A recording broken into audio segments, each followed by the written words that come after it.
আজকে আমরা যেটা পড়ব সেটা হচ্ছে পেশিকোষ বা পেশি টিস্যু নিয়ে। আমরা জানি পেশিকোষ কী আর টিস্যু কী। অনেকগুলো কোষের সমন্বয়ে গঠিত হয় টিস্যু, যেটার উৎপত্তি স্থল একটা এবং এদের একই ধরনের কাজ করে, এরাই হচ্ছে টিস্যু। তাহলে আমি এখানে একটা দেখতে পাচ্ছি পেশিকোষ।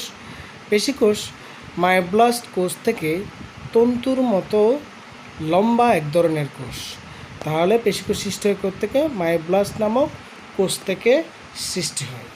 আমরা এখানে দেখতে পাচ্ছি এখানে একটা পেশিকোষ, যেখানে নিউক্লিয়াস আছে, মাইটোকন্ড্রিয়া আছে, সাইটোপ্লাজমিক রেটিকুলাম আছে, সার্কুলেমা আছে, যেটা বাইরের একটা কোষের আবরণ। তারপর কোষের বাইরে আবরণ। তারপর দেখতে পাচ্ছি এখানে মায়োফাইব্রিল আছে এখানে তাহলে আমরা কি জানলাম? পেশিকোষের আবরণ, বাইরে যে আবরণটা আছে সেই আবরণকে বলা হয় সার্কুলেমা।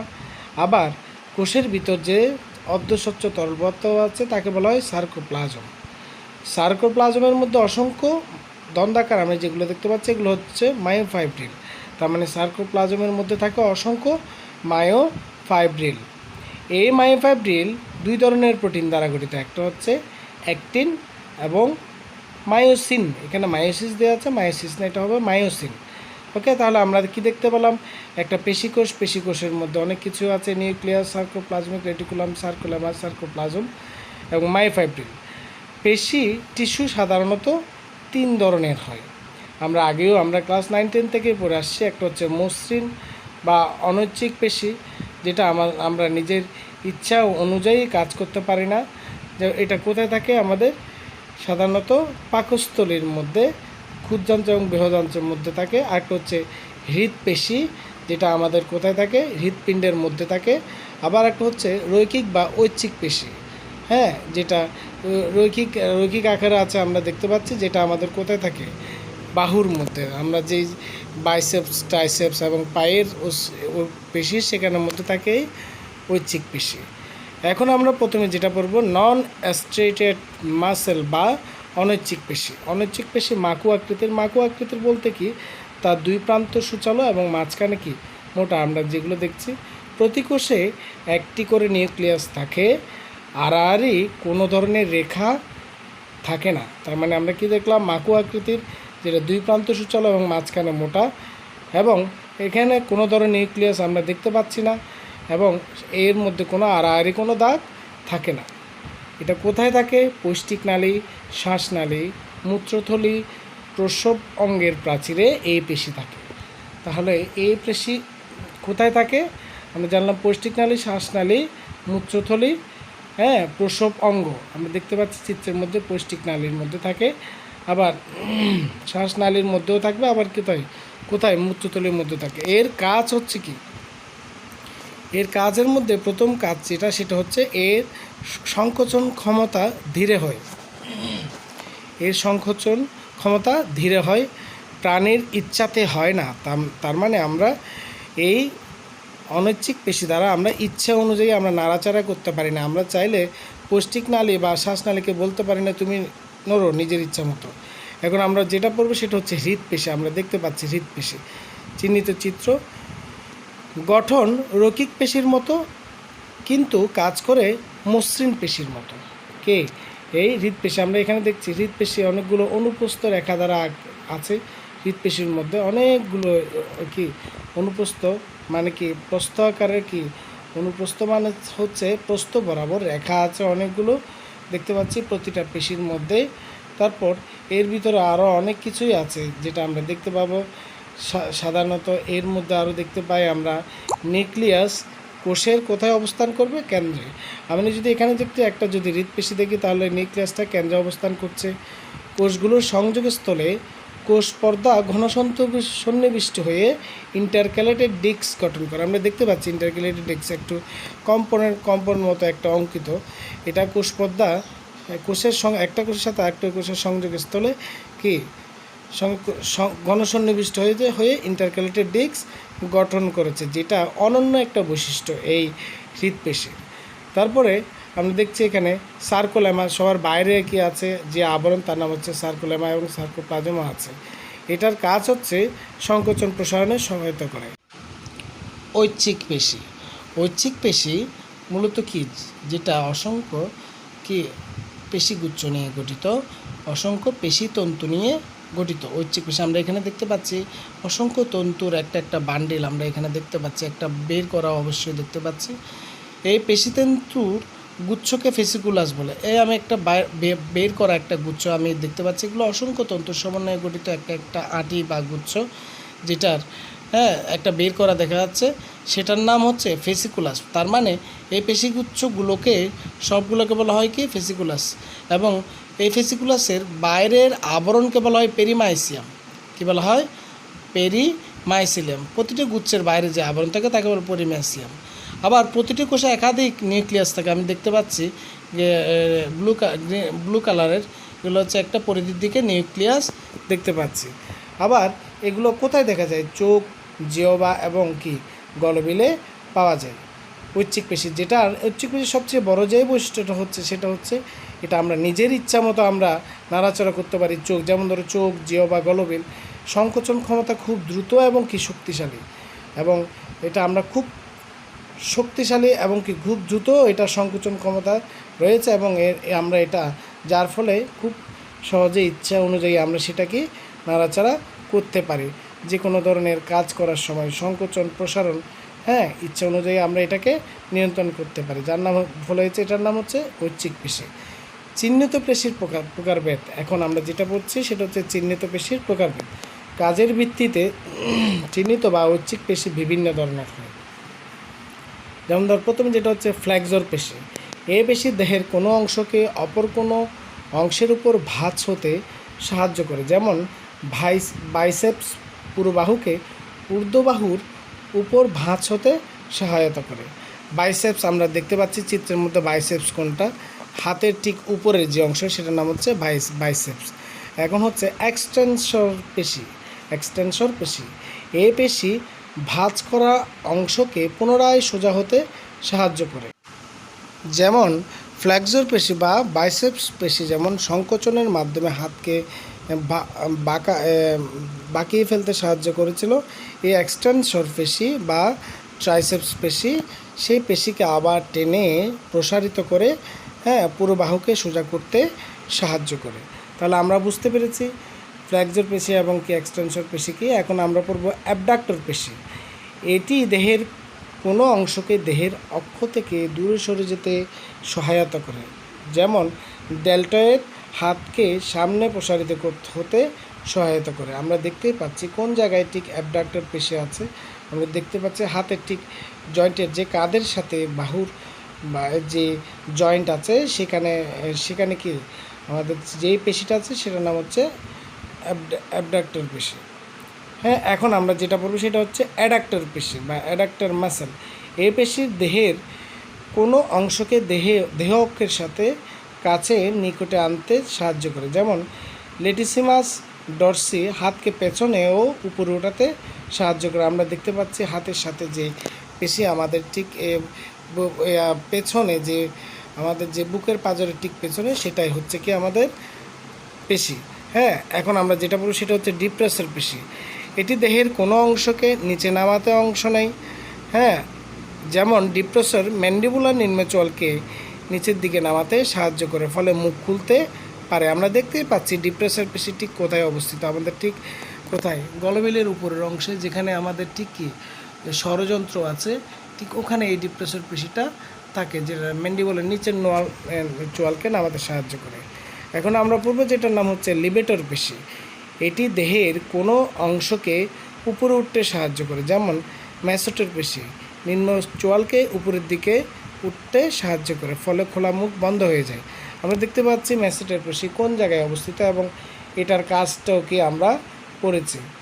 ম্যাসেটর পেশি নিম্ন চোয়ালকে উপরের দিকে উঠতে সাহায্য করে, ফলে খোলা মুখ বন্ধ হয়ে যায়। তার মানে এটা মুখ বন্ধ করতে সাহায্য করে। এখন যেটা সেটা হচ্ছে রোটেটর পেশি। আমরা দেখতে পাচ্ছি রোটেটর পেশি কোথায় অবস্থিত চিত্রের মধ্যে। এটি দেহের কোনো অংশের আবর্তনে সহায়তা করে। যেমন পাইরিফর্মিস পেশি ফিমারকে ঘূর্ণনে সাহায্য করে। এটা কোথায় অবস্থিত? আমাদের ঠিক আমাদের যে ফিমার আছে, ফিমারের সাথে যে শ্রোণী চক্রের যে সংযোগ স্থল আমরা একটা পেশি দেখছি, সেটাই হচ্ছে এই ধরনের পেশি। এখন আমরা পড়লাম বিভিন্ন ধরনের পেশি সম্পর্কে এবং কাজ সম্পর্কে। এখন আমরা যেটা খুব ইম্পর্টেন্ট, একটা পেশিটা টান পরে কিন্তু ধাক্কা দেয় না। Muscle can pull but cannot push. বাহুর উপরে থাকে বাইসেপস ও নিচে থাকে ট্রাইসেপস পেশি।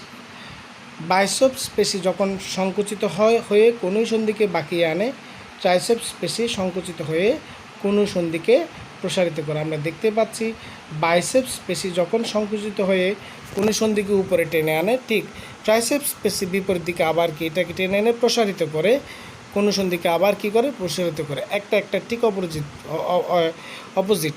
বাইসেপস পেশির সময় যদি সংকুচিত হয় পেশি, তখন এটা ভাঁজ হয়ে যায় হাড়টা।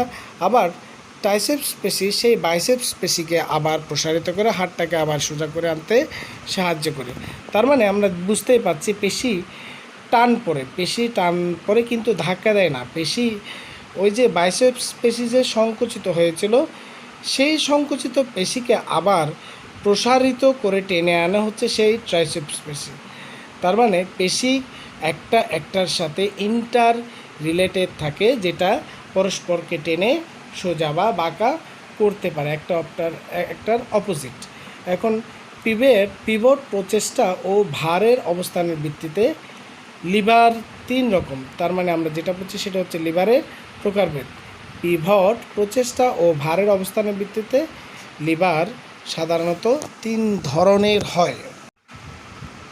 তাহলে দেখি লিভারের প্রকারভেদের মধ্যে আমরা কি দেখতে পাই।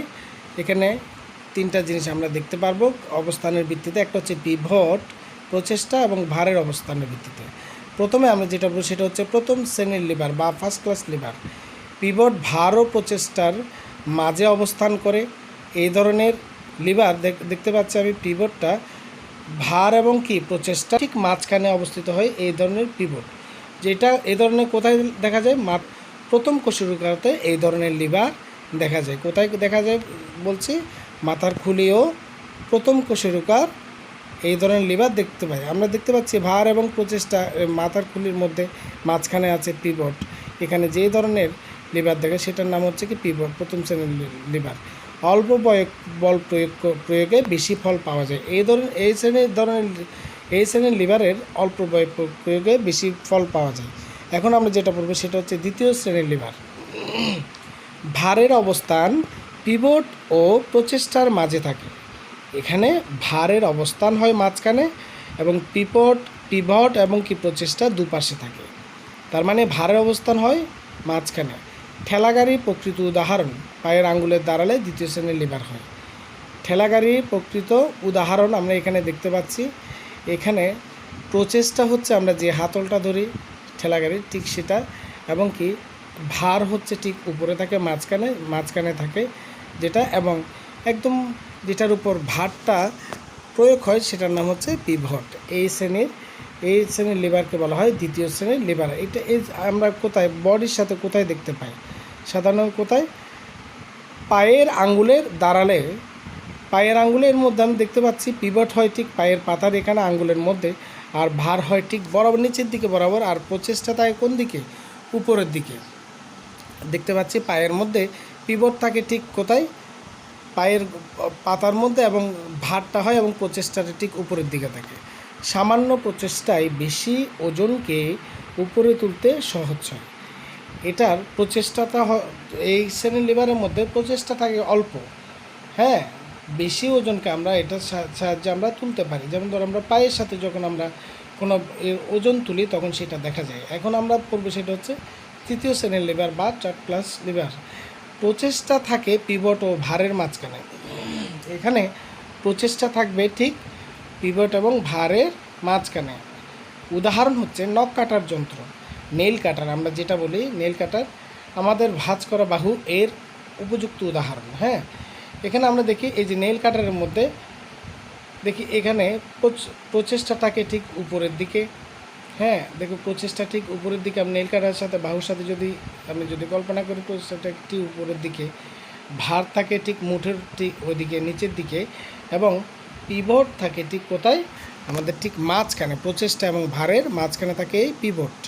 হ্যাঁ, এখানেও কি আমরা দেখতে পাচ্ছি এই পিভটটা কী করে লিভার হিসেবে কাজ করে সংকোচন প্রসারণের জন্য। তাহলে আমরা দেখতে পাচ্ছি কি এখানে কি ভার থাকে কোথায়, নিচের দিকে, প্রচেষ্টা থাকবে উপরের দিকে, কিন্তু পিভট থাকে কোথায়, মাঝখানে। এই শ্রেণীর লিভারকে বলা হয় তৃতীয় শ্রেণীর লিভার। মানবদেহে এই লিভারের সংখ্যা বেশি। আমাদের দেহের সবচেয়ে বেশি পরিমাণ থাকে এই ধরনের লিভারযুক্ত কি সন্ধি। হ্যাঁ, দ্রুতগতি সঞ্চালনে এই সুবিধা পাওয়া যায়। হ্যাঁ, দ্রুত কাজ সম্পাদনের জন্য এই শ্রেণীর লিভার গুরুত্বপূর্ণ কাজ করে। সেটা আমরা বুঝতেই পারি। আসলে আমাদের যত ধরনের কাজ আছে, হাতের কাজ সবচেয়ে বেশি। এখন আমরা যেটা পড়বো সেটা হচ্ছে একটা তুলনীয় বিষয়, কি মসৃণ পেশি এবং কি হৃৎপেশি। মসৃণ পেশি এবং হৃৎপেশি আকার আকৃতিতে মসৃণ পেশির পেশিতন্তুগুলো লম্বা ও মাকু আকৃতির এবং শাখাবিহীন, আবার হৃৎপেশি পেশিতন্তুগুলো খাটো ও বেলনাকার এবং শাখাযুক্ত। আমরা চিত্র থেকে পড়েছিলাম আগে। তার মানে মসৃণ পেশি অনুপ্রস্থ রেখা নেই, হৃৎপেশিতে অনুপ্রস্থ রেখা উপস্থিত। ইন্টারক্যালেটেড ডিস্ক মসৃণ পেশিতে থাকে না, আর কোষগুলোর সংযোগস্থলে থাকে হৃৎপেশি ইন্টারক্যালেটেড ডিস্ক। সার্কোলেমা মসৃণ পেশিতে পেশিকোষের আবরণ বা আবরণকে বলা হয় সার্কোলেমা, যেটা অস্পষ্ট, কিন্তু হৃৎপেশিতে সেটা সূক্ষ্ম।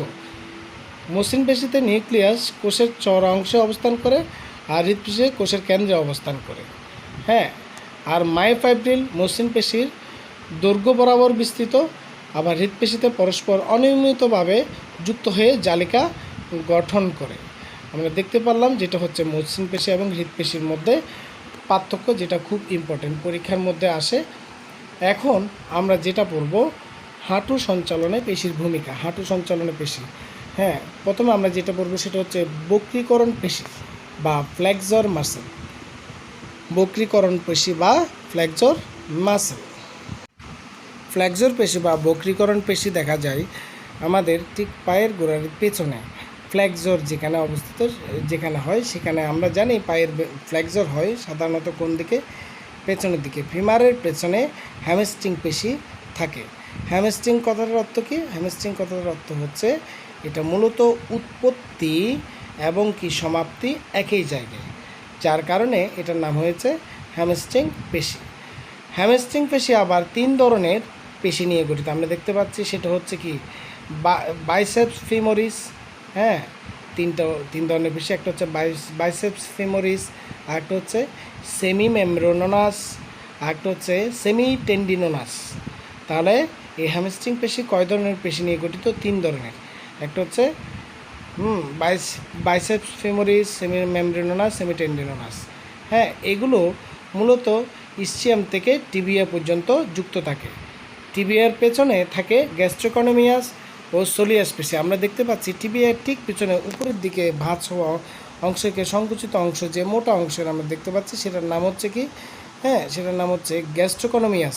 আর গ্যাস্ট্রোকনোমিয়াস ঠিক নিচের দিকে, টিবিয়ার ঠিক নিচের দিকে আমরা যেটা দেখছি সংকুচিত, সেটার নাম হচ্ছে কি? সোলিয়াস। এই পেশি গোড়ালির সাথে অ্যাকিলিস টেন্ডন দ্বারা যুক্ত থাকে। মানে গ্যাস্ট্রোকনিয়াস এবং সোলিয়াস পেশি একদম নিচের দিকে টেন্ডন দ্বারা অ্যাকিলিস টেন্ডন দ্বারা যুক্ত থাকে। আমরা দেখতে পাচ্ছি একটা দাগ, ছোট একদম লাল কালারে, একটা সংকুচিত হয়ে একদম নিচের দিকে চলে গেছে, এটার নাম হচ্ছে অ্যাকিলিস টেন্ডন। এখন আমরা যেটা পড়বো সেটা হচ্ছে প্রসারণ পেশি বা এক্সটেনশন মাসেল। ফিমারের সামনে চারটি পেশি নিয়ে কোয়াড্রিসেপস ফিমোরিস গঠিত। ফিমারের সামনে চারটি পেশি নিয়ে কোয়াড্রিসেপস ফিমোরিস গঠিত। চারটি পেশির নাম হলো রেকটাস ফিমোরিস। আমরা এখানে দেখতে পাচ্ছি কোথায় ফিমারের ঠিক কোথায় সামনে। একটা হচ্ছে রেকটাস ফিমোরিস, তারপর হচ্ছে ভাস্টাস ফিমোরিস, দেখতে পাচ্ছি কি ভাস্টাস ফিমোরিস। হ্যাঁ, তারপর হচ্ছে ভাস্টাস ল্যাটারালিস, একটা হচ্ছে ভাস্টাস ল্যাটারালিস। হ্যাঁ, আমরা দেখতে যেটা সাহিত্য অবস্থায় পার্শ্বীয়ভাবে আছে, যেটা ল্যাটারাল মানে হচ্ছে পার্শ্বীয়, সেটা হচ্ছে ভাস্টাস ল্যাটারালিস। একটা হচ্ছে ভাস্টাস মিডিয়াস, যেটা মাঝখানে অবস্থিত।